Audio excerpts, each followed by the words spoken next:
ایران کے بادشاہ نے اپنے بیٹے کو پڑھانے کے لیے ایک استاد صاحب کا بندوبست کیا۔ استاد صاحب کو کہا کہ میرے بچے کو دین پڑھائیے، میں چاہتا ہوں کل اس نے عنان حکومت کو سنبھالنا ہے تو یہ دین سے آگاہ ہو جائے، اس کو کچھ سکھائیے، پڑھائیے۔ بہت نیک بزرگ بڑے درویش عالم پڑھانے لگے، اسباق مکمل ہو گئے، دین کے اسباق قرآن مجید پڑھایا، احادیث طیبہ کا درس دیا، اصول فقہ سے روشناس کرایا۔ جب بچے نے مکمل تعلیم حاصل کر لی اور آمین ہو گئی، دستار ہو گئی، فارغ ہو گئے، تو پھر ایک دن استاد صاحب نے کہا بیٹے کل تم نے ضرور آنا ہے، کچھ بات کرنی ہے۔ شہزادہ گیا ملنے استاد صاحب سے، استاد صاحب نے کنڈی لگا لی، ہاتھ میں درہ پکڑ لیا، مار مار کے پورے وجود کو زخمی کر دی، کوئی غلطی نہیں، کوئی بات نہیں، مارا۔ اب بچہ آیا آ کے بادشاہ سلامت سے کہا کہ ابا جی سمجھ نہیں آئی، پڑھا مارا ہے استاد۔ تو سیانے تھے نا بادشاہ، یہاں تو قاری صاحب روز کٹہرے میں کھڑے ہوتے، مولوی صاحب آپ نے میرے بچے کو کیوں مارا ہے؟ آپ 8,000 کے مولوی ہیں، میرا کئی کروڑ کا بچہ ہے، سویرے بدل لیں گے، خبردار آپ نے بچے کو ہاتھ لگائے، اپنی حیثیت میں رہے معذور۔ جو قومیں استادوں کو کٹہروں میں کھڑا کرتی ہیں وہ ترقی نہیں کر پاتی، جو استادوں کو کٹہروں میں روز کھڑا کر۔ کہا ابا جی بڑا مارا ہے، تو والد بڑے سمجھدار تھے، کہنے لگے بیٹا استاد باپ ہوتا ہے، وہ زیادتی نہیں کرتا، کوئی بات ہوگی میں تیرے استاد کو کٹہرے میں نہیں بلاؤں۔ اماں سے بات کی، اماں کہنے لگی بیٹا میں تیرے باپ سے کیسے بات کروں، ڈارا۔ وقت گزر گیا، 22 سال بیت گئے، 22 سال گزر گئے، بادشاہ کا انتقال ہوا، شہزادہ تخت پہ بیٹھا، پہلا حکم یہ دیا کہ میرے استاد کو بلاؤ، پہلا حکم۔ استاد جی بوڑھے ہو گئے تھے، چھڑی کے اوپر ٹیک لگا کے آئے اور بھویں سفید ہو کے جھک گئی تھیں، یوں آنکھ کھول کے بڑی مشکل سے دیکھا، کہنے لگے شہزادے حکم ہو۔ کم میں شہزادہ نہیں، اب میں بادشاہ بن گیا ہوں۔ استاد جی 22 سال بیت گئے، آپ نے مارا تھا، پر وہ درد چونکہ زیادتی کی تھی، میرا قصور کوئی نہیں تھا، تو نہ میری روح سے درد گیا ہے نہ میرے جسم سے گیا، میں بے اختیار تھا، پوچھ نہیں سکتا تھا، آج با اختیار ہوا ہوں۔ سب سے پہلے پہلا حکم آپ کو دیا، بلایا ہے، بتائے کیوں مارا تھا، کیوں مجھے مارا تھا، میری زیادتی بتائے۔ تو استاد بوڑھے استاد کی آنکھیں آنسوں سے بھر گئیں، کہنے لگے بیٹے بس آج کے دن کے لیے مارا تھا، یہ جو دن آ گیا نا میری زندگی میں اس لیے مارا تھا، یہ میں چاہتا تھا میری زندگی میں وقت ہے، آج کے بس میری مراد پوری ہو گئی۔ کہا صاحب کس لیے، مجھے بھی سمجھائیں۔ آپ فرمانے لگے کتنی دیر ہو گئی تجھے مار کھائے ہوئے، کتنا زمانہ بیت گیا؟ کہنے لگا 22 سال۔ فرمایا زخم بھولے تو نہیں، درد ختم تو نہیں ہوئی، تمہیں بات 1 منٹ کے لیے بھی تمہارے حافظے سے محو تو نہیں ہوئی؟ کہا استاد جی روز رات کو یاد آتی، روز خیال آتا تھا۔ استاد کہنے لگے بھائی تو بے اختیار تھا، پوچھ نہیں سکا، 22 سال تجھے یاد رہا، مجھے پتا تھا تو ایک دن حکمران بنے گا، میں نے تجھے اس لیے مارا تھا کہ بیٹے یاد رکھنا کسی پہ ظلم نہ کرنا، اگر تجھے 22 سال تک یاد رہا ہے تو جس پر تو ظلم کرے گا اسے بھی قیامت تک یاد رہے گا، اور یہ یاد رکھنا تو آج با اختیار ہوا تو تو نے مجھے بلا لیا ہے، قیامت کے دن غریب با اختیار ہو جائیں گے، مظلوم با اختیار ہو جائیں گے، وہ با اختیار ہوں گے للہ الواحد القہار، رب کریم کی بارگاہ کے اندر ان کا اختیار ہوگا، اکیلے اللہ کی حکمرانی ہوگی، پھر وہ بلائیں گے بڑے بڑے کج کلا، دنیا میں جن کی پگڑیاں اونچی تھی وہ سر جھکائے کھڑے ہوں، دنیا میں جو ڈکٹیٹر بنتے تھے ان کی پشتیں لال ہوں گی، ان کو غدار لکھا جائے گا، قیامت تک نہیں بھولے گا۔ ظلم کرنا تو سوچ سمجھ کے کرنا، اتنا کرنا جتنا تم سہ سکتے ہو، اتنی زیادتی کرنا جتنی قیامت میں تم برداشت کر سکتے ہو۔ میرے نبی کریم صلی اللہ علیہ وسلم نے فرمایا ظلم سے بچو، یہ قیامت کے اندھیروں میں سے ایک اندھیرا ہوگا۔ زندگی میں زیادتی نہ کریں، اگر تھوڑی دیر کے لیے کوئی چیز برداشت کر جائیں گے تو وہ فائدہ دے جائے گی، کچھ دیر کے لیے اگر سہ جائیں گے تو نفع مل جائے گا، سہنے کی کوشش کریں لیکن زیادتی نہ کریں، نظر کو، سوچ کو، ذہن کو پاک رکھیں، اور میرے بھائی زندگی پوری ظلم سے بچیں، زیادتی سے بچیں۔ امیر المومنین حضرت جناب سیدنا عمر فاروق رضی اللہ تعالیٰ عنہ رات گھر میں تھے تو رونے لگے، بڑی دیر تک روتے رہے، वालदा उठी तो साहिबजादे से कहने लगी पता करो तुम्हारे बाप को क्या मसला है। शहजादे आए, कहने लगे अमीरुल मोमिनीन वालिद गिरामी क्या हुआ? तो हजरत उमर फारूक कहने लगे बेटा अपनी अम्मा को बुलाओ। वालदा आ गई, क्या बात है, कुछ तबीयत खराब है तो हकीम का बंदोबस्त किया जाए। तो हजरत उमर कहने लगे कुछ भी नहीं, आज मस्जिद से निकला हूं तो नबी पाक के सहाबा मेरी तारीफें कर रहे थे। ये हजरत फारूक आजम के विसाल के करीब के दिन है। तारीफ तो हजरत ये रोने की बात है कि खुश होने की? आप फरमाने लगे नहीं, सोचता हूँ बाहर तो मैं अच्छा रहा हूँ, पता नहीं घर में ही कोई ज्यादती ना हो गई हो, पता नहीं तुम्हारे साथ भी मेरे मामला ठीक थे कि नहीं। सहाबा तो तारीफ करते हैं, रो रहा हूँ तुम्हारी वजह से ना उलझ जाऊं, बीवी ही ना कहे मेरा हक ही अदा नहीं किया। ये लफ्ज कहते कहते पहाड़ है ये शख्स, कैसरो किसरा कांपते हैं। हजरत उमर रो पड़े, बीबी से कहने लगे मुझे अल्लाह की रजा के लिए माफ नहीं कर देती? मेरे ऊपर बोझ था उम्मत का, मैं सारी रात मदीने की गलियों में फिरता था, दिन सारा मस्जिद में गुजरता था, मैं तुझे वक्त नहीं दे पाया, माफ नहीं कर देती? तो जोजा कहने लगी नहीं उमर, मैंने भी जिंदगी में अपना कोई सुख चैन नहीं देखा, कोई चाव पूरा नहीं किया, मैं कैसे माफ कर दूं? मैं नहीं माफ करती। हजरत उमर जमीन पे बैठ गए, रोने लगे, कहने लगे चल माफ कर दे। कहने लगी एक वादा करो, कयामत के दिन रब करीम की बारगाह में मेरी सिफारिश करोगे? अल्लाह की बारगाह में अर्ज करोगे कि अल्लाह अच्छी थी, मुझे कपड़े धो के देती थी, रोटी पका के देती थी, मेरी इज्जत की मुहाफिज थी? जनाब उमर कहने लगे तेरे साथ वादा है, रब अपने फजल से उमर को जन्नत देगा तो उमर तुझे जन्नत में साथ लेकर के जाएगा, तेरे साथ वादा है। अरे भाई, जिनके दिलों में एहसास था कि हमसे कोई ज्यादती ना हो जाए किसी जगह, वो तो यहाँ तक मामला करते थे, यहाँ तक उनका ख्याल रहता था। अजीजों, एक तो नजर में हया पैदा करें, वालिदैन की बहुत बड़ी जिम्मेदारी है। लाखों बच्चे मर्जी की शादियां कर रहे हैं, हजारों घर उजड़ रहे हैं।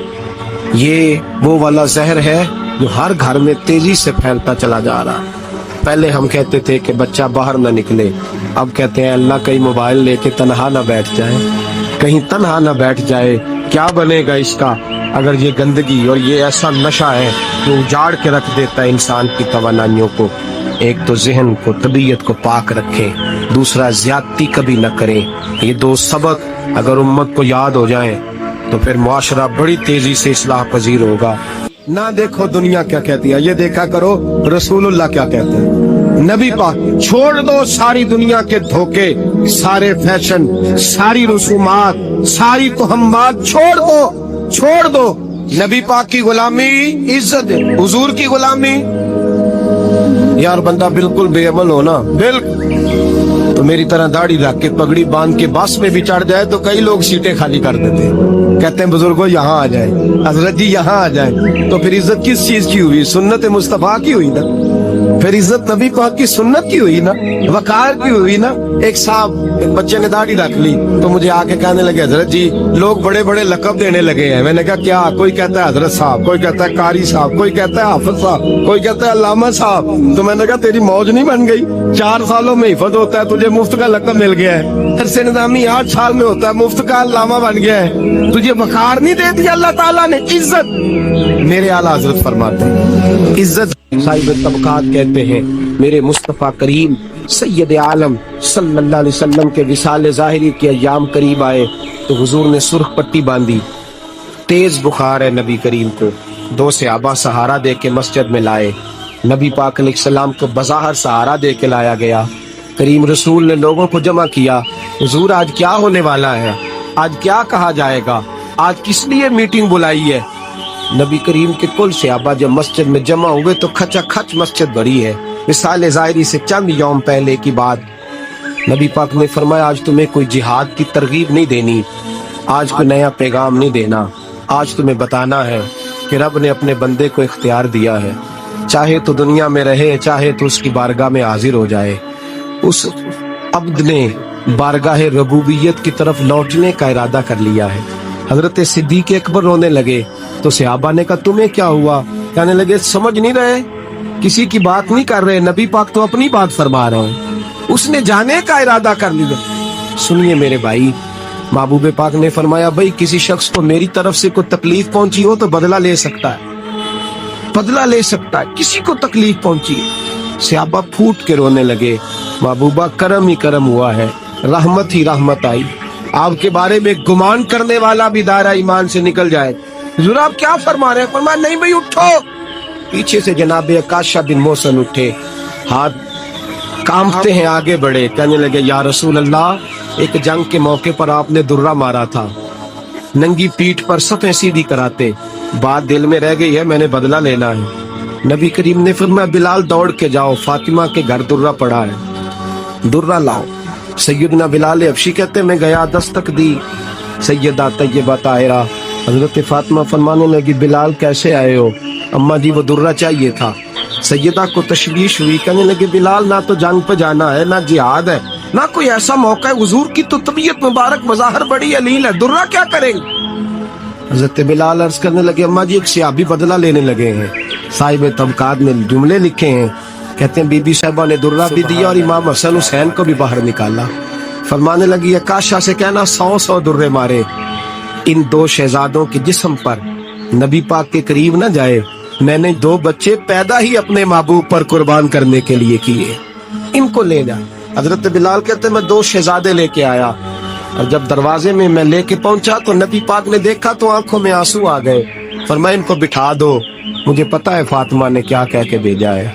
हजरत सैयदना बिलाल फरमाते दुर्रा मैंने जनाब अकाशा को दिया। हजरत अकाशा दुर्रा लेके आगे जो बढ़े तो हजरत अबू बकर सिद्दीक ने उनके पैरों पे हाथ रखा, फरमाया अकाशा मेरी तरफ आ यार, मुझे मार दुर्रे, नबी पाक के करीब ना जा। मुस्तफा करीम ने फरमाया अबू बकर तू हट जा, इसे आने दे। फरमाते मैं चंद कदम आगे गया तो मौला अली शेर खुदा ने मेरे पैर पे हाथ रखा, कहने लगे अकाशा सोच तो सही तू क्या कर रहा है। हुजूर ने फरमाया अली हट जाओ, मेरा और उनका मामला है। जनाब अकाशा आगे बढ़ रहे, नबी करीम ने फरमाया मैं अपनी उम्मत को दर्श देना चाहता हूँ, खबरदार खबरदार जिंदगी में तुम्हारे हाथ से जुबान से किसी को तकलीफ ना पहुंचने पाए, खबरदार। याद रखना वो माशरे बिगड़ जाते हैं, वो माशरे तबाह कर दिए जाते हैं जहाँ जुल्म होता है, जहाँ ज्यादती होती है, जहाँ लोगों को सताया जाता है। महबूब करीम के करीब आए हजरत अकाशा का, हुजूर मेरी पीठ नंगी थी, आप भी जरा कपड़ा हटाइए। नबी करीम ने पीठ से कपड़ा हटाया, जनाब अकाशा ने दुर्रा जो उठाया तो सहाबा की चीखें निकली। हजरत अकाशा ने दुर्रा दूर फेंका, हुजूर के बतने अतहर से लिपट गए, चूमने लगे, कहने लगे हुजूर वो तो सफ़े सीधी कराते लग गया था, आपने कहा मारा था? या रसूल अल्लाह मैं तो बहाना बना रहा था कि जाती दफा मुझे वजूद चूमने का मौका नसीब हो जाए, मुझे ये मौका नसीब हो जाए। मेरे हबीब ने फरमाया जिसने जन्नती देखना हो मेरे अकाशा की जियारत कर। हजरत सलमान फारसी गवर्नर थे, खाना खा रहे, दस्तरखान बिछा था, रसूल पाक सल्लल्लाहु अलैहि वसल्लम का फरमान है रोटी का लुकमा दस्तरखान पे गिरे उठा के खा लो, अल्लाह तुम्हारी बख्शिश फरमा देगा। दस्तरखान साफ होता है, रोटी, बड़े गवर्नर थे आप, बड़े बड़े सफीर बैठे थे, वजीर बैठे थे, रोटी का लुकमा गिर गया। आज तो लोग फैशन में इज्जत ढूंढते हैं ना, वकार ढूंढते हैं कि मैं जदीद दुनिया के साथ मिल जाऊं, मैं माज अल्लाह लड़की लड़के इकट्ठे बिठा के मंगनी करूं तो मैं मॉडर्न शुमार हो जाऊं, मैं बड़े बड़े ढोल बजाऊं तो मॉडर्न बनूंगा, मैं अगर मेहंदी पे सारे तमाशे कर डालूं तो मैं मॉडर्न हूँ। देखो इज्जत किस बात में। हजरत सलमान फारसी रोटी खा रहे थे, सफीर वजीर न जाने बड़े बड़े लोग बैठे थे, खाना खाते खाते लुकमा गिरा दस्तरखान पे, हजरत सलमान फारसी ने समेटा, मुंह में रखा, फिर उंगली मार के दस्तरखान साफ किया।